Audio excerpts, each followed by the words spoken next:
शमशाबाद के इलाके नूरानपुर में रेगिस्तान के बीचों बीच एक कच्ची मिट्टी का पुराना सा घर था, जहां एक 80 साल का बुजुर्ग फकीर तन्हा रहता था। उस रात भी वह सोया हुआ था। रात गहरी हो चुकी थी, जैसे सन्नाटा चीख बन गया हो। तभी अचानक दरवाजे पर दस्तक हुई। फकीर की आंख खुल गई। वो अपने आप से बुदबुदाया, इस वक्त यहाँ कौन आ सकता है, और इस वीराने में तो आज तक कोई नहीं आया। मगर फिर दरवाजा जोर जोर से बजने लगा। फकीर बिस्तर से उठा और जैसे ही दरवाजा खोला, बाहर का मंजर देखकर वो हक्का बक्का रह गया। दरवाजे पर 2 जवान और बेहद खूबसूरत लड़कियां खड़ी थी। जैसे ही फकीर ने उन्हें देखा, दिल में अजीब सी खिंचाव सी महसूस हुई। वो उन्हें देखता ही रह गया। निगाहें हटाना मुश्किल हो गया। उसने उनकी तरफ देखते हुए पूछा, तुम कौन हो बेटियों, और इस वीराने में इस वक्त क्या कर रही हो? लड़कियों ने जवाब दिया, हम रास्ता भटक गई हैं। हम रोशनगढ़ की तरफ जा रही थी, मगर रास्ता खो बैठी। अगर आप इजाजत दे तो हमें एक रात यहाँ रहने दीजिए। सुबह होते ही रवाना हो जाएंगे। फकीर उन्हें देखकर जैसे मदहोश सा हो गया था। वह बस इतना ही कह सका, आ जाओ अंदर। लड़कियां घर में दाखिल हुई। फकीर ने उन्हें घर का एक कोना दिखाया और कहा, यहाँ सो जाओ बेटियों। दोनों वहीं लेट गई और थोड़ी ही देर में नींद में खो गई। रात के आखिरी पहर नायला को यूं महसूस हुआ जैसे कोई उसके करीब खड़ा हो। उसने आंखें खोली तो देखा फकीर उसके पास झुका हुआ है और कुछ अजीब सी निगाहों से उसे देख रहा है। नायला झटके से उठ बैठी, बोली, क्या हुआ? तुम यहाँ क्या कर रहे हो? फकीर ने जवाब दिया, कुछ नहीं, मुझे लगा शायद तुम्हें ठंड लग रही होगी तो चादर देने आया था। नायला ने चादर तो ले ली, मगर गुस्से में उड़कर करवट ले ली, लेकिन फकीर वहाँ से हिला नहीं। देर तक उन्हीं दोनों को एक अलग सी ख्वाहिश भरी नजरों से देखता रहा। सुबह हुई। नायला और मरियम ने शुक्रिया अदा किया और रवाना होने लगी तो फकीर ने उन्हें रोकते हुए कहा, जा रही हो बेटियों? रोशनगढ़ तो बहुत दूर है, तुम जवान लड़कियां हो, आज की रात और रुक जाओ, फिर मैं तुम्हारे जाने का कोई इंतजाम कर दूंगा। यह कहकर फकीर उनके करीब आया, मगर नायला और मरियम ने कहा, नहीं, हमें जाना है। तब फकीर बिल्कुल पास आ गया और नायला का हाथ पकड़ते हुए बोला, बस एक रात की बात है बेटियों, रुक जाओ। नायला ने झटके से हाथ छुड़ाया और गुस्से में बोली, क्या मतलब? फकीर ने कहा, कल मैं तुम्हारे जाने का कोई इंतजाम करवा दूंगा। अब भी वो उन्हें अजीब सी नजरों से देख रहा था, जैसे उसके जहन में कोई चाल हो। लड़कियां उसकी बातों में आ गई और रुकने के लिए तैयार हो गई। सारा दिन फकीर उनसे नरमी और मोहब्बत से बातें करता रहा और उन्हें उसी तरह देखता रहा जैसे वो उनके पास आना चाहता हो। रात हो चुकी थी। दोनों लड़कियां कोने में अपने बिस्तर पर जाकर लेट गई। फकीर भी अपने बिस्तर पर लेट गया। रात के आखिरी पहर जब सन्नाटा गहरा होता जा रहा था, फकीर चुपके से अपने बिस्तर से उठा और धीमे धीमे कदमों से लड़कियों की तरफ बढ़ा। वह काफी देर तक उन दोनों को देखता रहा। फिर उनमें से एक, जो बेहद खूबसूरत थी, नायला, उसके पास जाकर बैठ गया। फकीर ने नरमी से उसके माथे पर हाथ फेरना शुरू कर दिया। अचानक नायला की आंख खुली और वह हड़बड़ा कर उठ बैठी। क्या हुआ? तुम यहाँ क्या कर रहे हो? उसने तैश में पूछा। फकीर उसकी आंखों में देखता रहा जैसे किसी ख्वाब में हो। फिर बोला, मैं तकिया देने आया था। तुम बिना सिरहाने के लेटी हो, तुम्हारी गर्दन में दर्द हो जाएगा, यह लो तकिया। नायला ने तकिया लिया और नाराजगी से मुंह फेर लिया, बोली, जाओ यहाँ से। फकीर अपने बिस्तर पर जाकर फिर लेट गया। रात को वो अपने आप से बातें करने लगा। सुबह यह लड़कियां चली जाएंगी, आज मेरा आखिरी मौका था, लेकिन वो भी चला गया। फिर उसने खुद से कहा, नहीं, मैं उन्हें ऐसे ही नहीं जाने दूंगा, कोई ना कोई जुगाड़ लगाना होगा, मुझे कल किसी तरह इन्हें रोकना होगा। इन्हीं सोचों में डूबा हुआ फकीर आखिरकार सो गया। सुबह हुई। लड़कियां उठी और फकीर के पास आई। उन्होंने कहा, अगर हमारे जाने का बंदोबस्त हो गया हो तो हमें रवाना कर दो, बताओ क्या इंतजाम किया है? फकीर उन्हें कुछ पल एक चाहत भरी नजर से देखता रहा, फिर धीरे से बोला, नहीं, तुम आज यहाँ से नहीं जा सकती। फकीर की यह बात सुनकर दोनों लड़कियां हैरानी से एक दूसरे को देखने लगी। फिर नायला ने पूछा, क्यों? हम आज क्यों नहीं जा सकती? फकीर ने नरम आवाज में कहा, तुम्हें एक रात और रुकना होगा। मरियम ने उसकी तरफ हैरत से देखा और कहा, सब खैरियत तो है? क्यों, क्या बात है? आखिर हम क्यों रुके? फकीर ने सांस लेते हुए जवाब दिया, अभी तुम्हारे जाने का कोई इंतजाम नहीं हो पाया है। फिर उसने कहा, उम्मीद है कल एक काफिला यहाँ से होकर रोशनगढ़ की तरफ जाएगा। जब लड़कियों ने काफिला सुना तो थोड़ा इत्मीनान हुआ। चलो कल काफिले के साथ निकल जाएंगे, आज की रात और रुक जाते हैं। उन्होंने एक दूसरे को देखकर कहा। फकीर यह सुनकर दिल ही दिल में बहुत खुश हुआ। एक रात और मिल गई। उसने अपने आप से कहा। पूरा दिन वह चुपचाप दूर से बैठा उन्हें देखता रहा। उसकी निगाहें अब और भी गहरी हो चुकी थी, जैसे उन निगाहों में अब खामोश ख्वाहिशें पल रही हो। रात फिर से ढलने लगी। नायला और मरियम अपने बिस्तर पर जाकर लेट गई। फकीर भी अपने बिस्तर पर लेट गया, मगर उसका दिल अब बेचैन था। उसकी आंखें छत को नहीं, कमरे के उस कोने को घूर रही थी जहाँ लड़कियां सोई हुई थी। सांसें तेज थी और दिल में अजीब सी हलचल उठ रही थी। धीरे धीरे वो बिस्तर से उठा, चुपके से उनकी तरफ बढ़ा। काफी देर तक वह उन दोनों को ऊपर से नीचे तक देखता रहा। फिर वह नायला के पास जाकर बैठा और नरमी से उसके बालों को सहलाने लगा। अचानक नायला थोड़ी सी हिली। फकीर को लगा कहीं वह जाग ना जाए, तो वह घबरा कर वहाँ से हट गया और मरियम के पास चला गया। अब उसने मरियम का हाथ अपने हाथों में ले लिया और उसके चेहरे को देर तक देखता रहा। उसकी आंखों में अब सिर्फ तमन्ना नहीं, कोई पुरानी प्यास उतर आई थी। तभी अचानक मरियम की आंख खुल गई और वह चीख पड़ी, मगर फकीर ने झट से अपना हाथ उसके मुंह पर रख दिया ताकि आवाज बाहर ना निकले। फिर वह हड़बड़ा कर वापस अपने बिस्तर पर चला गया और ऐसे लेट गया जैसे कुछ हुआ ही ना हो। मरियम सारी रात उसी सोच में डूबी रही। यह फकीर मेरे पास क्यों आया था? यह क्या करने की कोशिश कर रहा था? इसके इरादे तो बिल्कुल ठीक नहीं लगते। वो डर के मारे कांपती रही और सोचते सोचते आखिरकार उसे नींद आ गई। सुबह हुई, लड़कियां उठी और फकीर के पास आई। काफिला आ गया है क्या? अब हमें इजाजत दो, उन्होंने कहा। फकीर कुछ देर तक उनकी आंखों में देखता रहा, फिर बोला, लेकिन काफिला तो अभी तक नहीं आया। लड़कियां चौंक गई। मगर तुमने तो कहा था कि काफिला आज आ जाएगा। फकीर ने थकी हुई आवाज में कहा। हाँ, आना था, शायद शाम तक आए। लड़कियों ने आपस में देखा और कहा, ठीक है, हम शाम तक और इंतजार कर लेते हैं। फकीर ने बस सिर हिलाया और कुछ नहीं कहा। अब वो आंगन में बैठा था और दूर से लड़कियों को फिर उसी अजीब नजरों से देख रहा था। एक लड़की ने दूसरी से कहा, इसकी निगाहें मुझे ठीक नहीं लगती। दूसरी ने सिर हिलाया। हाँ, तुम ठीक कह रही हो, हमें जल्दी से यहाँ से निकल जाना चाहिए। हम जवान लड़कियाँ हैं और इसके दिल में ना जाने क्या चल रहा है। पहली लड़की बोली, हाँ, यह रात को मेरे पास आया था और मुझे छूने की कोशिश कर रहा था। दूसरी ने भी कहा, उसने मेरे साथ भी वही किया। आज हमें किसी भी हालत में रात नहीं रुकना चाहिए। शाम को काफिला आए या ना आए, हमें निकल जाना है। फकीर अब भी दूर से उन्हें देख रहा था, बिल्कुल वैसे ही जैसे कोई शिकारी अपने शिकार पर नजर रखता है। शाम हो चुकी थी, इससे पहले कि लड़कियां खुद उसके पास आती। फकीर खुद आ गया। देखो, उसने कहा, मुझे लगता है काफिला अब सुबह तक आएगा। सोचा तुम्हें पहले ही बता दूं, उनके पास सामान बहुत होता है। धीरे धीरे चलते हैं आज की रात और रुक जाओ। लड़कियां अब झल्ला गई। एक ने तेजी से कहा, हम अब और नहीं रुक सकते, चाहे काफिला आए या ना आए, हम अभी निकल रही हैं। हमें अब मत रोको। फकीर और करीब आया। थोड़ी ही देर में रात हो जाएगी। तुम जवान लड़कियां हो, इस वीराने में कहाँ जाओगी? यहाँ जानवर भी घूमते हैं। अगर कोई नुकसान पहुँचा तो उसके लहजे में फिक्र कम और चाल ज्यादा थी। लड़कियों को अब पूरा यकीन हो गया, यह सब कोई नई चाल है। लेकिन उन्होंने एक दूसरे को देखकर कहा, हमारे पास और कोई चारा नहीं, एक रात की तो बात है, रुक जाते हैं। उन्होंने सख्ती से फकीर से कहा, ठीक है, मगर यह आखिरी रात है। कल सुबह चाहे काफिला आए या ना आए, हम निकल जाएंगे। फकीर ने मुस्कुराकर कहा, ठीक है, मगर उसके चेहरे की मुस्कान में अब कुछ और ही छुपा हुआ था। रात हो चुकी थी। नायला और मरियम अब पूरी तरह सतर्क थी। एक कोने में लेटी थी, मगर उनकी आंखें खुली हुई थी। वो डर और शक में डूबी हुई थी। आपस में धीमी आवाज में बात कर रही थी। उम्मीद है आज की रात जल्दी बीत जाए। नायला ने कहा, हाँ, बस आंखें बंद करके ऐसे लेटे रहो जैसे हम सो चुकी हैं। मरियम ने जवाब दिया। फकीर अपने बिस्तर पर लेटा था, मगर उसकी एक आंख खुली हुई थी। वो बार बार उनकी तरफ देख रहा था, यह जानने के लिए कि क्या वह सच में सो गई है। जब उसने देखा कि वह अब हिल डुल नहीं रही, उसने भी आंखें बंद कर ली, मगर उसका दिल अभी भी करवटें ले रहा था। कुछ देर बाद जब उसे यकीन हो गया कि लड़कियां सो चुकी हैं, वो धीरे से उठकर उनकी तरफ चल पड़ा। काफी देर तक वो उनके पास खड़ा रहा, जैसे उनके हाव भाव को पढ़ रहा हो। फिर वो नायला के पैरों के पास बैठ गया और धीरे धीरे उनके पैर सहलाने लगा। तभी नायला की आंख हल्की सी खुल गई। फकीर को एहसास हुआ तो वह फौरन पीछे हट गया। अब वह मरियम के पास गया और उसके पास बैठकर उसका माथा सहलाने लगा। अचानक मरियम की आंख खुल गई। उसने घबराकर करवट ली और मुंह नीचे कर लिया। कुछ बोली नहीं, मगर उसकी हरकतों से पता चल गया कि वो जाग चुकी है। फकीर चुपचाप उठा और फिर अपने बिस्तर पर जाकर लेट गया। उसकी धड़कनों में घबराहट थी, मगर चेहरे पर कोई परेशानी नहीं थी। सुबह हो चुकी थी। लड़कियां उठी और सीधा फकीर के पास गई। हाँ, आया क्या तुम्हारा काफिला? क्या अब कोई नया बहाना है? उन्होंने तीखे लहजे में पूछा। फकीर कुछ देर खामोश रहा, फिर बोला, काफिला तो नहीं आया। अब नायला और मरियम झल्ला चुकी थी। हमें तो पहले ही पता था कि कोई काफिला नहीं आने वाला। तुम हमें किसी और मकसद के लिए यहाँ रोक रहे हो। हमें सब समझ आ चुका है। अब हम एक पल भी यहाँ नहीं रुक सकते। उनमें से एक लड़की ने दूसरी का हाथ पकड़ा और कहा, चलो यहाँ से चलते हैं। जैसे ही वह झोपड़ी से बाहर निकलने लगी, फकीर अचानक उनके सामने आकर खड़ा हो गया और रास्ता रोकते हुए बोला, तुम यहाँ से नहीं जा सकती। लड़कियों ने कहा, रास्ते से हट जाओ वरना हम जोर से चिल्लाएंगी। फकीर ने धीरे से कहा, तुम्हारी आवाज यहाँ सुनने वाला कोई नहीं है। तुम क्या चाहते हो? हमें क्यों रोक रहे हो? तुम हमारे बाप की उम्र के हो। कोई तो शर्म करो, कोई तो लिहाज करो। एक लड़की ने गुस्से में कहा। फकीर ने संजीदगी से कहा, जैसा तुम्हें दिख रहा है वैसा नहीं है। तुम जिस शख्स की तलाश में रोशनगढ़ जा रही हो, क्या पता वो यहीं कहीं हो। हमें यहाँ एक पल भी नहीं रुकना। लड़कियों ने और भी गुस्से से कहा, और तुम्हें यह कैसे मालूम कि हम रोशनगढ़ में किसी को ढूंढने जा रही हैं? उन्होंने सवाल किया। फकीर बोला, यह बात मैं अभी नहीं बता सकता, मगर अगर तुम आज की रात यहीं रुकती हो तो यही तुम्हारे हक में बेहतर होगा। फिर वही 4 लड़कियां अब चौंक चुकी थी। एक बूढ़े आदमी को क्या हो गया है, क्यों बार बार हमें रोक रहा है? वह सोचने लगी। फकीर ने फिर कहा, मैंने कहा ना, बस एक रात और रुक जाओ। कल सुबह तुम्हारे सारे सवालों के जवाब मिल जाएंगे और शायद तुम्हें रोशनगढ़ जाने की भी जरूरत ना रहे। फकीर ने बात खत्म की। लड़कियां अब उलझन में थी। वो हैरानी से एक दूसरे को देखने लगी कि कैसे जानता है कि हम किसे ढूंढ रही हैं और क्या हमारा कोई मसला है। उनके जहन में सवालों का तूफान था, मगर अब उन्हें फकीर पर बिल्कुल भी एतबार नहीं रहा। उन्होंने फकीर को धक्का दिया और झोपड़ी से बाहर निकल गए। फकीर उनके पीछे पीछे भागा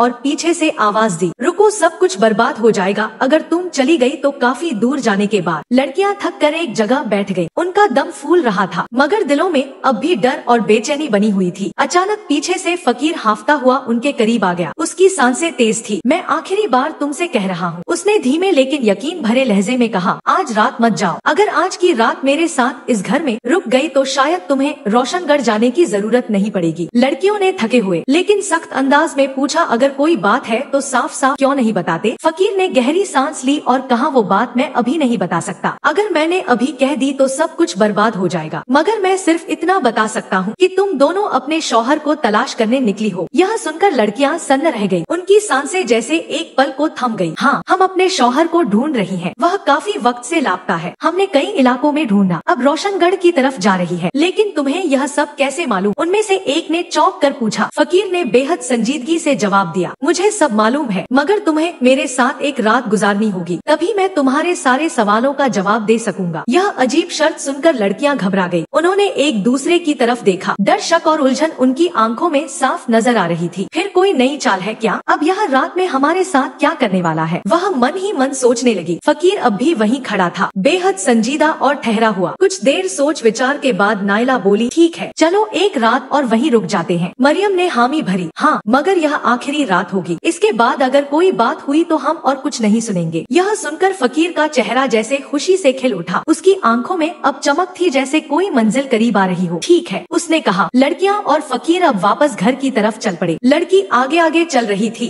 और फकीर उनके पीछे। उसकी चाल में अब उतावलापन नहीं था बल्कि ठहराव था, मगर उसकी निगाहों में अब भी वही पुरानी हलचल थी। वो मन ही मन सोच रहा था, आज की रात कितनी मुश्किल से आई है और इस रात को मैं यूं ही नहीं जाने दूंगा। रात हो गई। लड़कियां, जो अब बेहद सतर्क हो चुकी थी, अपने बिस्तर पर लेटी रही, मगर उनकी आंखें खुली थी। वो जाग रही थी, आपस में धीमी आवाज में बात कर रही थी और हर आहट पर चौकस थी। फकीर अपने बिस्तर से उन्हें देखता रहा। जब रात का आखिरी पहर आया और उसे लगा कि अब नींद का असर हो रहा है, वह धीरे से उठा और नायला के पास जाकर बैठ गया। वह उसे बेहद प्यार भरी नजरों से देखता रहा, फिर उसका हाथ अपने सीने से लगा लिया। नायला ने एक झटके में हाथ छुड़ाया और गुस्से में मुंह फेर लिया। फकीर फिर उठा और मरियम के पास गया। उसके चेहरे को काफी देर तक देखता रहा, फिर उसके माथे पर एक नरम सा बोसा दिया। मरियम चौंकी, हड़बड़ाई और गुस्से में मुंह नीचे कर लिया। फकीर फिर चुपचाप उठकर अपने बिस्तर पर लौट गया। उसकी आंखों में कोई पछतावा नहीं था, बस एक इंतजार था जो अब अपने अंजाम के करीब था। सुबह की पहली किरण झोपड़ी की मिट्टी भरी दीवारों से छनकर अंदर आई। लड़कियां अब भी जागी हुई थी। उनके चेहरों पर नींद नहीं बल्कि बेचैनी और खौफ का असर साफ नजर आ रहा था। इस बार उन्होंने बिना कुछ कहे, बिना फकीर से पूछे वहाँ से निकलने की ठानी। जैसे ही वह झोपड़ी से बाहर निकलने लगी, उनकी निगाह एक कोने में बैठे शख्स पर पड़ी। वहाँ एक नौजवान बैठा था, खूबसूरत रोशन चेहरा, शफाफ लिबास पहने हुए, मगर उसका चेहरा दूसरी ओर था। लड़कियां हैरान हो गई। वो उसके पास गई और पूछा, तुम कौन हो? नौजवान ने जब धीरे से अपना चेहरा उनकी तरफ घुमाया तो दोनों लड़कियां हक्की बक्की रह गई, जैसे उनके पैरों तले जमीन खिसक गई हो। वो जोर जोर से चिल्लाने लगी, यह तो हमारा शौहर है। वो भागती हुई उस नौजवान से लिपट गई। आंसुओं से उनकी आंखें भर गई। उनके लिए यह पल किसी जादू से कम न था। तुम यहाँ कैसे आ गए? क्या हम कोई ख्वाब देख रही है? नायला ने कांपती हुई आवाज में पूछा। नौजवान ने उन्हें अपने गले से लगाए रखा और धीमे से कहा, नहीं, यह ख्वाब नहीं, हकीकत है। मैं वापस आ गया हूँ। लड़कियों की खुशी की कोई इंतहा नहीं रही। बरसों से जिसकी तलाश में थी, आज वही उनके सामने था। लेकिन तुम कहाँ थे? मरियम ने पूछा, और तुम इस फकीर के घर में कैसे पहुँचे? वो आदमी तो हमें बिल्कुल ठीक नहीं लगा। क्या तुम उसे जानते हो? नौजवान ने उनकी आंखों में देखा। अब उसकी आंखों में राज नहीं बल्कि राहत थी। उसने कहा, कहा, पहले फकीर को बुला कर लाओ, देखो वो कहाँ है। लड़कियाँ झोपड़ी के हर कोने में ढूंढने लगी, मगर फकीर कहीं नहीं था। वो वापस आकर बोली, वो तो कहीं नहीं है, लगता है जैसे वो गायब हो गया हो। कहाँ चला गया वो? नौजवान ने गहरी सांस ली। फकीर कहाँ गया, यह तो अब तुम्हें खुद ही समझ आ जाएगा, लेकिन उससे पहले क्या तुम नहीं जानना चाहोगी कि मैं इतने साल कहाँ था? उसने ठहर कर पूछा। लड़कियाँ एक साथ बोली,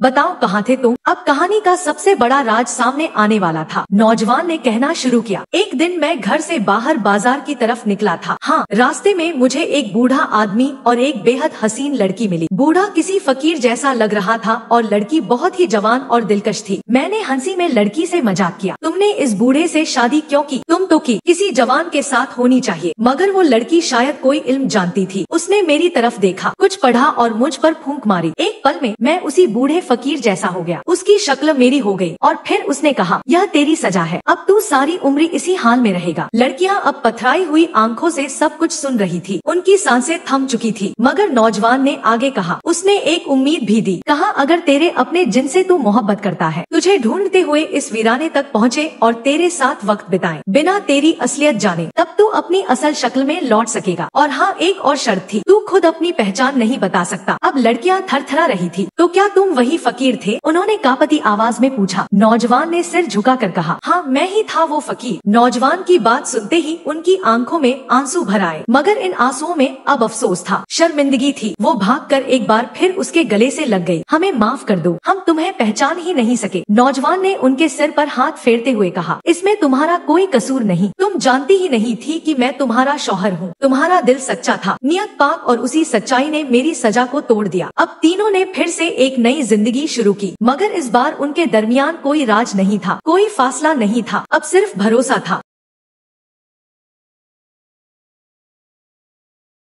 मोहब्बत अगर सच्ची हो तो वह हर आजमाइश, हर वक्त और हर फासले को पार करके वापस लौट आती है। मगर अगर मोहब्बत में गुरूर आ जाए तो वही मोहब्बत सज्जा बन जाती है। लेकिन अगर सब्र, वफा थी और एक ऐसा रिश्ता जो सज्जा से भी गुजरकर और भी मजबूत बन चुका था, वफा और खुलूस के साथ निभाई जाए तो वही मोहब्बत एक दिन इनाम बन जाती है। इंसान की बाहरी सूरत कुछ भी हो, असली पहचान उसके दिल की सच्चाई और नियत की पाकीज़गी से होती है। अगर आपको यह कहानी पसंद आई हो तो इसे लाइक जरूर कीजिएगा, शेयर भी जरूर कीजिएगा। नीचे कमेंट बॉक्स में जरूर बताइएगा कि इस कहानी का कौन सा हिस्सा आपके दिल को सबसे ज्यादा छू गया।